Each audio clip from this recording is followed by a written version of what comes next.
निगार खाने बने हुए तकरीबन कुछ 60-65 साल हो गए हैं। उसको बनाने का मकसद ये था कि मुल्तान और उसके गिरदोनुमा के जो कारीगर हैं, जो हुनरमंद हैं, उनकी बनाई हुई चीज़ें यहाँ रखी जाएँ और लोगों को दिखाया जाए कि मुल्तान के लोग कारीगर कितने काबिल हैं और कितनी बासलाहियत है।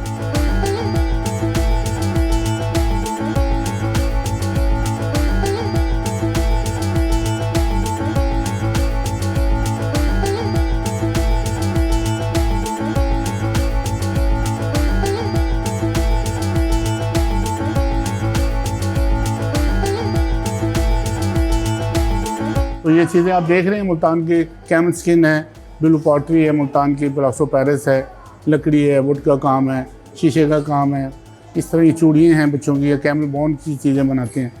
तो जब भी मुल्तान में कोई गैर मुल्की आता है तो उसको निगार खाना दिखाने के लिए ज़रूर लाते हैं और उनको दिखाते हैं कि मुल्तान के कारीगर हुनरमंद कितने काबिल हैं और ये देखिए उनकी तख्लीक की हुई चीज़ें क्या हैं।